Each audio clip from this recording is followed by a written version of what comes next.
Hey everyone, this is Chris back at TNO, and we're here at the Capcom E3 2009 booth. We're actually behind closed doors. Here with community manager Seth Killian, a longtime pal of mine. Actually goes way back to Shoryuken.com. He's actually going to talk about Tatsunoko versus Capcom, and we're going to do our best to not only get some gameplay impressions, but hopefully he can actually be able to play the game and also answer my questions at the same time. Not going to happen. So, Seth, why don't you tell us about TVC? I know that you get bombarded to death with a lot of questions. I will do my best not to ask you the same ones, but that's what we're here to do. We're here to spread the love. Yeah, we spread the love and stuff. Obviously, I know you got hit a lot with Street Fighter, and we'll spend some time talking about that a little bit later. But as someone that tends to be a bit of a versus noob, and I know there's a lot of people that are looking to actually break into the first time, what can we expect from TVC? I think this is a great place to get in on the ground floor of versus style fighting. So the controls are even easier than they've ever been, but it's like super fun. Like right away, there are people like. My favorite thing about being here at the show so far is that people who've never seen or touched this game before walk away smiling because something ridiculous happened on screen. They were able to pick it up and start mashing buttons, and then as you get good, you start to get good. So there's always that. But this is just a great fighter. So I think it's one of the most beautiful games on the Wii. It's also, I think, the premier fighting game that will be on the Wii, and it's just a great place to start. Absolutely. And what basically, because I actually, up until several months ago when this game was announced, I had no idea what Tatsunoko was. For those people who are actually in the same boat, what can you tell us about that particular franchise? I'm sure most people are in the same boat. So Tatsunoko is a Japanese animation studio that's been running since the 60s. So they're responsible for a lot of iconic characters over in Japan. Some of them are out in the West or familiar to some. So I think people who are big into anime will be familiar with Tatsunoko characters for sure. They worked on some of the Evangelion stuff. Speed Racer is one of their characters. In this game we have the Battle of the Planets characters represented, so people might remember G-Force. I watched a few of those cartoons when I was a kid. And you get to turn into the big fiery phoenix just like they did in G-Force, which I like. So those guys are all through the game and they're paired up against Capcom characters, but regardless of whether or not you know the characters, the fighting is intense and like fun right out of the gates. And the other thing about them is these characters are all handpicked by the designers as characters they really wanted to see in a fighting game. So the cast includes like familiars like Ryu and Chun-Li, you know, everyone knows them. But there's weird Capcom characters in here too. Beautiful Joe, some girl from a quiz game that was never even released in America. Not Quiz and Dragons, that's a great game, it was released in America. But yeah, the designers really had a lot of love for the individual characters, so they really went the extra mile with all of them. Yeah, and one thing I couldn't help but notice is the fact that this is actually one of the first intense fighting games being released for the Wii, but just basically how graphic and dynamic it actually looked, and most importantly how smooth the gameplay was.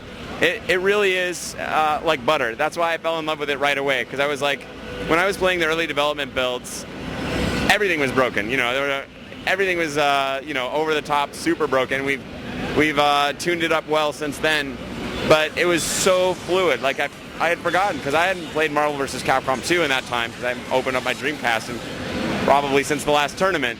And but playing this immediately just reminded me like that's why I love versus games, because this is just awesome. Like right away, I'm mashing buttons, I'm figuring out what does what. This special is crazy. This super is crazy. This level 3 super is even crazier, and you're off to the races. Speaking of the whole mashing buttons, as I always like to call it, the dollar combo system.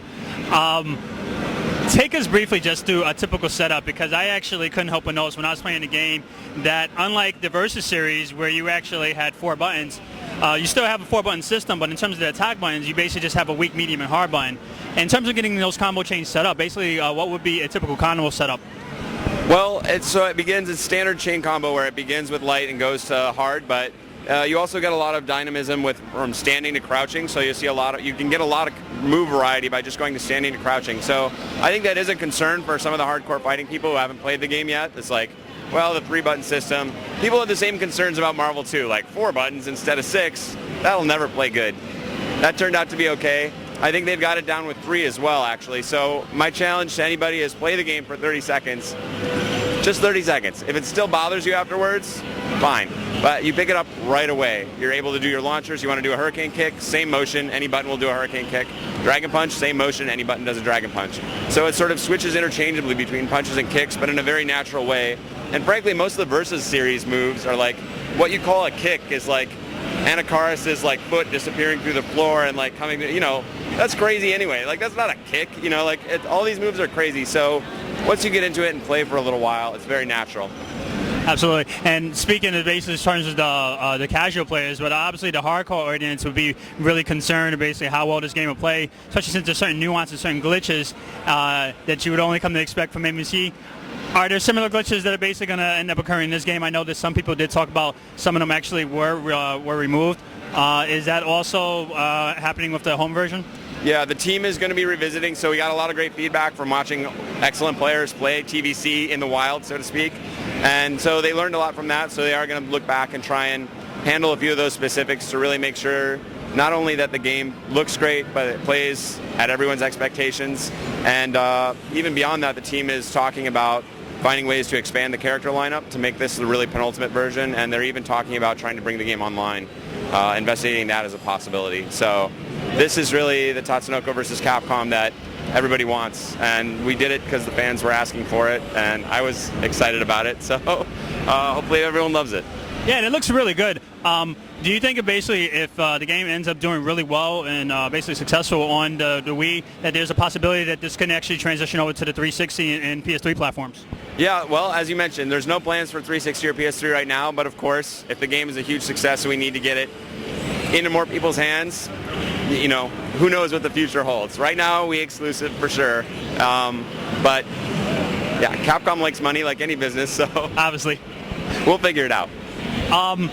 In terms of basically the gameplay, I know there's actually a pretty healthy cast of characters.